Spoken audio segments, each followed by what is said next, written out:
तो पीछे के वीडियो में हम बात किए थे दो हमजोली सहेली के बीच के बातचीत के बारे में कि दो हमजोली, देखिए दो हमजोली सहेली के बीच जब बातचीत होगा तो वो कॉम्पिटिशनल बात नहीं होगा। वो जैसे ऐसे होगा कि उनके शादी के बारे में बातचीत करेंगे, उनके बारे में इधर बातचीत करेंगे, उनके बारे में इधर बातचीत करेंगे। मान लीजिए उसका शादी ऐसे हुआ, वो ऐसे हुआ, वो वहाँ है, वो वहाँ है, मतलब इतने होता है कि कहते हैं हम लोग मोगिया ही झंझट, उसी तरह का होता है। तो इसी तरह से और वो बातचीत काफी लंबे समय तक चलती रहेगा, ये नहीं कि थोड़ा देर हुआ। वो एकदम लड़कों सबका बातचीत जैसे हुआ ये लगा थोड़ा देर उधर उधर किया, बात भाग गया, कोई मोबाइल चलने लगा, उस समय ऐसा नहीं। बातचीत होने लगा, बैठे हैं, चलिए अंगना जाते हैं, चाय पीजिए, चलिए यहाँ बैठिए, फिर वहाँ से वहाँ उठा के ले जाएगा, वहाँ से वहाँ एकदम भिड़े रहेगा, भरने लगेगी बातचीत में। तो इस तरह से उस समय बातचीत होता है। चलिए, आपको उम्मीद करते हैं कि समझ में आया होगा। अब आगे बातचीत करते हैं। दो बुढ़ियों की बातचीत का मुख्य प्रकरण बहू बेटी वाली हुई तो अपनी बहुओं बेटों का गिला शिकवा होगा, या वे बिरादराने का कोई ऐसा रम रसरा छेड़ बैठेगी कि बात करते करते अंत में खोड़े दांत निकाल लड़ने लगेंगी।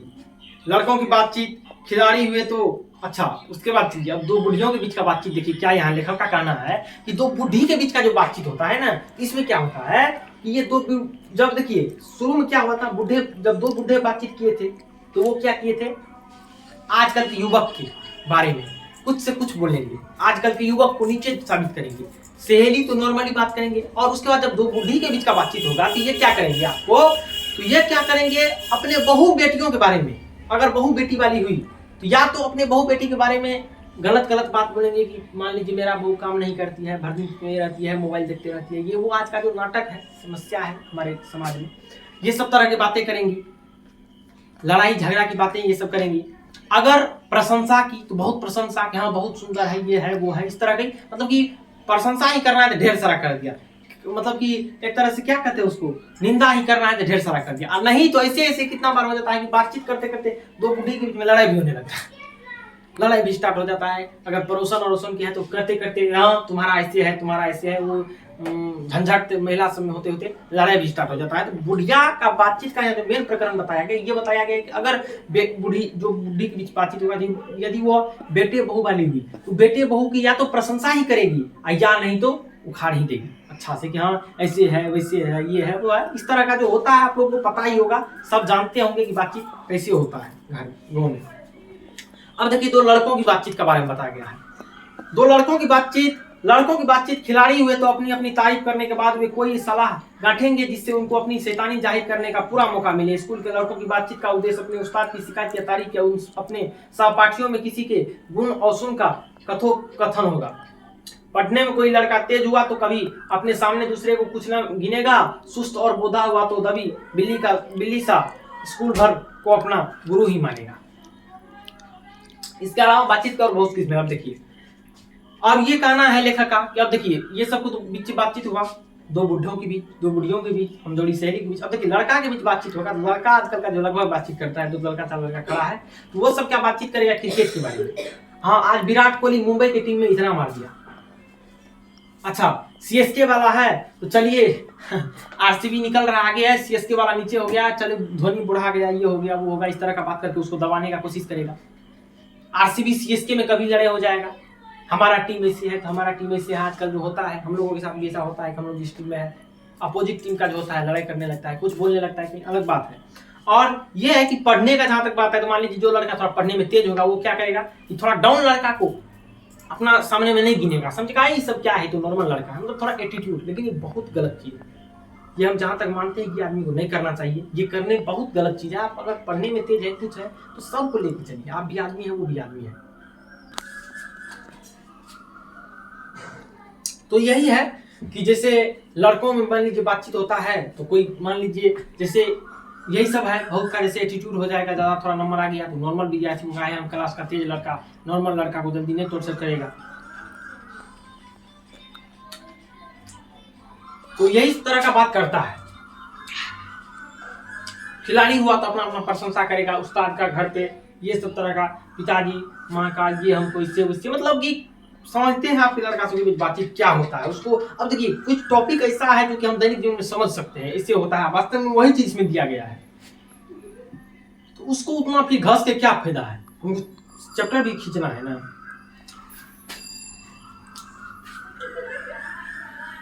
राजकाज की बात व्यापार संबंधी बात, दो मित्रों में प्रेम लाभ इत्यादि हमारे देश में अशिक्षित लोगों में बतकही होती है। लड़की लड़की वालों की ओर से एक आदमी बीच वही होकर दोनों में विवाह का संबंध ही कुछ बातचीत करते हैं। उस दिन से बिरादरी वालों को जाहिर कर दिया जाता है कि अमुक की लड़की का अमुक के लड़के के साथ विवाह पक्का हो गया और यह रस्म बड़े उत्सव के साथ की जाती है। चंडू खाने की बातचीत भी निराली है। निदान बात करने के अनेक प्रकार और ढंग है। अब देखिए और एक दो बातचीत है। देखिए अब जो मित्र हैं, दो सीनियर मित्र हैं, तो वो जो बातचीत करेंगे वो व्यापार संबंधी, बिजनेस संबंधी बातचीत करेंगे। इसे समझिए, दो मित्र मिलेंगे अब मान लीजिए बहुत दिन पे, तो वो क्या करेंगे, वो बताएंगे अच्छा तुम्हारा क्या बिजनेस है। बिजनेस है, तुम क्या कर रहा है। अब कोई मान लीजिए हो सकता है, कोई मान लीजिए अपना शोरूम खोले हुए हैं, वो अपना शोरूम का बिजनेस कर रहे हैं। कोई मान लीजिए टीचिंग फील्ड में है, वो भी व्यापार ही है एक तरह से। व्यापार नहीं कहा जाए, एजुकेशन अलग चीज है। तो अपना अपना मतलब कि दो मित्र जो करेंगे वो व्यापार से संबंधित बात करेंगे कि आप किस व्यापार में हैं, आप इस फील्ड में हैं, आपको कैसा है, क्या फायदा होता है, हम इस फील्ड में हैं, हमको इससे फायदा है, ये है। इस तरह का बात दो मित्र के बीच होगा। और जैसे अब शादी विवाह का जो सेटिंग होता है, इसमें भी दो बातचीत करते हैं। दो व्यक्ति मान लीजिए आए, बातचीत किए, हाँ आपका शादी इससे कराना है, उससे कराना है, उनके पिता माता से बातचीत की, फिर गाँव वाले को पता चलता है कि इसका शादी सेट हुआ, फिर आगे चल के शादी होता है। ये सब तरह का दिया गया है। अब देखिए यहाँ बताइए चंडू खाने की बातचीत भी निराली है। चंडू खाना समझते आप लोग? चंडू खाना जैसे होता है कि जैसे आजकल तो थोड़ा कम हो गया है, लेकिन चंडू खाने कहने का मतलब ये हुआ कि जैसे आपको एक तरह से इसमें दिया भी होगा चंडू खाना। जैसे कोई व्यक्ति अफीम और नहीं खाता है, जैसे दारू गांजा अफीम ये सब जो व्यक्ति पीता है, तो कुछ अड्डा होता है, वो सबका मचान कहीं बना रहेगा, अड्डा पे जाके बैठा रहेगा। उसी तरह के व्यक्ति का जो अड्डा होता है, उसी को चंडू खाना कहा गया। आजकल थोड़ा चौक चौराहे पे कम हुआ है, पुलिस की गश्ती के कारण शराबी बंद है आज, तो आज थोड़ा कम हुआ है। तो पहले के समय में बहुत ऐसा ज्यादा था। ऐसा था कि मतलब हर एक जगह पे मचान था, 10 आदमी बैठ गए वहां, सिगरेट कोई पी रहे हैं, कोई हफीम पी रहे हैं, कुछ से कुछ बोल रहे हैं, अगर भाषा बोल रहे हैं, अपना कोई सिस्टम ही नहीं, कोई मतलब संस्कार नाम का चीज ही नहीं, ऐसे बोला जाता था। लेकिन आजकल कम हो गया है, इसी को चंडू खाना बोलता है। चंडू खाने के व्यक्ति का बातचीत होगा तो अजीब बातचीत, गजेरी भंगेरी सबका बातचीत का क्या चर्चा करें, उसका तो अजीब खेला है। चलिए अब देखिए यहाँ आप में आगे आएगा, यूरोप के लोगों में बात करने का एक हुनर है, आर्ट ऑफ कन्वर्सेशन। यहां तक बढ़ा है कि स्पीच और लेख दोनों इसे नहीं पाती। इसकी पूर्ण शोभा काव्य कला प्रवीण विद्वान मंडली में है। ऐसा चतुराई के प्रसंग छेड़े जाते हैं कि जिन्हें सुन कान को अत्यंत सुख मिलता है।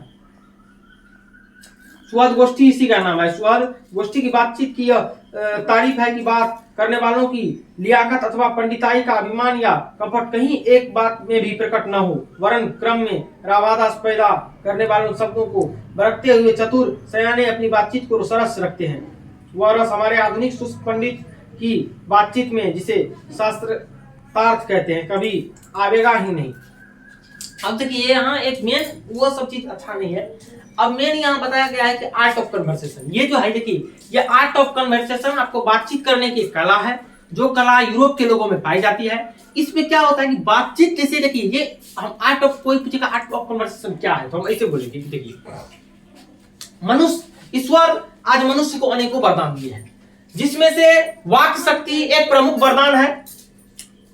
वाक शक्ति का मतलब हमें बोलने की शक्ति अर्थात बातचीत करने की क्षमता विकसित करना है।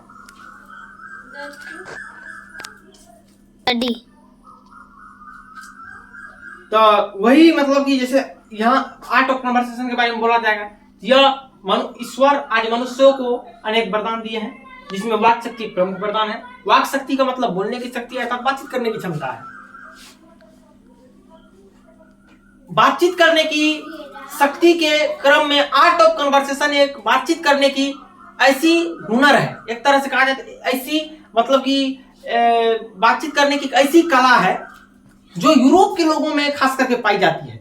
बातचीत करने की इस क्रम में उन लोगों के द्वारा कुछ ऐसे बातें छेड़े जाते हैं, अर्थात कुछ ऐसे हंसमुख बातें छेड़े जाते हैं जिसको सुनकर हमारे कानों को अत्यंत सुख मिलता है। अतः बातचीत करने की यह कला यूरोप के लोगों में पाई जाती है, जिन कला को आर्ट ऑफ कन्वर्सेशन कहा जाता है। बातचीत करने की यह कला बातचीत के एवं स्पीच दोनों से भिन्न है, अर्थात ये दोनों उन्हें नहीं पाते हैं। ये हम बात आर्ट ऑफ कन्वर्सेशन में लिख सकते हैं कि ये एक यूरोप के लोगों के बीच में क्या होता है कि बातचीत करने का ये कला है जो यूरोप के लोगों को पाया जाता है। बातचीत के दौरान ऐसे बातों को छेड़े जाते हैं जो कान में अत्यंत सुख मिलता है कान को सुनने से। तो यही है आर्ट ऑफ कन्वर्सेशन जो यूरोप के लोगों को पाया जाता है। ये सब इंपॉर्टेंट टॉपिक है, इसको देखते चलिएगा। और मूर्ख बटे सबका बातचीत ये सब कोई इंपॉर्टेंट भी नहीं है।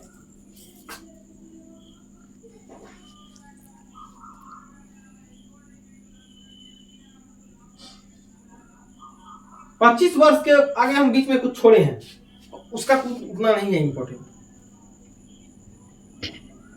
25 वर्ष के ऊपर वालों की बातचीत अवश्य ही कुछ न कुछ सार गर्भित होती होगी, अनुभव और दूरदर्शी से खाली न होगी। और 25 से नीचे की बातचीत में यद्यपि अनुभव दूरदर्शित और गौरव की नहीं पाया जाता है, पर इसमें एक प्रकार का ऐसा दिल बहलाव और ताजगी रहती है जिसकी मिठास उससे 10 गुनी चढ़ी बढ़ी है। देखिए यहाँ एक बात बताया गया कि 25 वर्ष के व्यक्ति और 25 वर्ष से ज्यादा उम्र के व्यक्ति और 25 वर्ष से कम उम्र के व्यक्ति में जो बातचीत होता है, देखिए 25 वर्ष से ज्यादा उम्र के व्यक्ति जो है, यहाँ लेखक का ये मानना है कि वो अनुभवी होते हैं। और अनुभवी होते हैं, मान लीजिए उनके बीच जो बातचीत होगा वहाँ अनुभव का थोड़ा ठिकाना रहेगा, वो अपना अनुभव जाहिर करेंगे। लेकिन 25 साल से कम उम्र के जो व्यक्ति के बीच का बातचीत होगा, इसमें अनुभव का कोई उतना लिहाज नहीं रहता है, मतलब कि अनुभवी उतना नहीं होते हैं इनका बातचीत। और देखते हैं कि जैसे 17, 18, 19, 20, 22, 23, 24 तक का उम्र का जो युवक सब होते हैं, उनके बीच जो बातचीत होता है तो वो एक ऐसा, लेकिन बातचीत में जुनून होता है, एक जोश जुनून में बातचीत होता है। कहने का मतलब हुआ कि उसका थोड़ा जो बातचीत होता है वो 25 से ज्यादा वाला वो बातचीत उतना नहीं, कॉमेडियल बात होता है। इस उम्र के युवा के बीच में जो बातचीत होता है कॉमेडियल बात होता है, सुनने में भी थोड़ा अच्छा लगता है, जुनून संबंधी बात होता है। लेकिन ये है कि इसमें उतना अनुभवी तौर पर बात नहीं हो पाता है।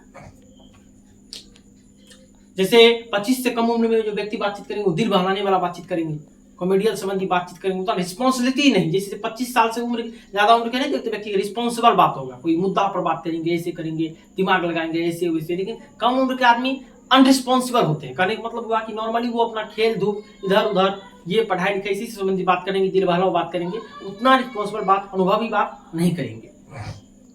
यहाँ तक हमने बाहरी बातचीत का हाल लिखा है जिसमें दूसरे फरीक के होने की बहुत आवश्यकता है, बिना किसी दूसरे मनुष्य के हुए जो किसी तरह संभव नहीं है, और जो दो ही तरह हो सकता है, या तो कोई हमारे यहाँ कृपा करे या हम ही जाकर दूसरे को कृतार्थ करें। पर यह सब तो दुनियादारी है जिसमें कभी कभी रसाभास होते देर नहीं लगती, क्योंकि जो वहां से हमने अपने यहाँ पधारे उनकी पूरी दिलजोई न हो सकती तो शिष्टाचार में त्रुटि हुई। अगर हम ही उनके यहाँ गए तो पहले तो बिना बुलाए जाना ही अनादर का मूल है, और जाने पर अपने मन माफिक बर्ताव न किया गया तो मानो दूसरे प्रकार का नया भाव हुआ। देखिए अब यहाँ लेखक का कहना है, देखिए अगर आप बातचीत करिएगा तो या तो लेखक का ये मानना है कि जैसे मान लीजिए हम जाएंगे, बातचीत अगर हम करेंगे तो बातचीत तो दो व्यक्ति रहेंगे तब ना करेंगे। अभी आपको आगे पता दूसरा चीज चलेगा, लेकिन अभी तक आप क्या जानते हैं, अभी तक आपको उतना बढ़िया नहीं पता, लेकिन अभी तक जो हम पढ़ाए आप क्या जानते हैं कि व्यक्ति बातचीत करेंगे दो व्यक्ति के बीच में रहेगा। लेकिन लेखक का यह मानना है कि बातचीत जो आप दो व्यक्ति के बीच करिएगा तो कैसे करिएगा, अपना तो घर बैठे नहीं कर पाइएगा, या तो आप किसी को बुलाइएगा या आप किसी के यहाँ जाइएगा। आप 10वां के संस्कृत में पढ़े होंगे, बिना बुलाए कहीं जाना मूर्ख का लक्षण है, पढ़े होंगे। यहाँ भी वही कहना है, बिना बुलाए गए तो ये मूर्ख वाला काम हुआ। मतलब कि व्यक्ति इज्जत नहीं देगा उतना, बिना बुलाए आप कहीं पहुंच गए या किसी को बुलाए। अब देखिए यहाँ कहना लेखक का ये मेरा मानना है कि अगर आप किसी को बुलाए बातचीत करने के लिए तो उनका अगर आपके यहाँ मान सम्मान नहीं हुआ, आदर नहीं हुआ, उसके अब बुलाए तो वो जो बोलेंगे आप सुनिए। वो बाघ बोलेंगे तो हाँ, सांप बोलेंगे तो हाँ, सियार बोलेंगे तो हाँ, जो बोलेंगे हाँ, हम यहाँ मिलाते चलिए तो बहुत बढ़िया है। हम यहाँ नहीं मिलाइएगा उसके मन में दुख होगा। आप किसी के यहाँ जाइएगा बातचीत करने के लिए, अब आप उसका सुनिए। अब आप गए, हो सकता है आप कुछ बोलिएगा वो कुछ बोलेगा। मतलब कहने का मतलब ये हुआ कि दो व्यक्ति तीन व्यक्ति इसके बातचीत करेगा ना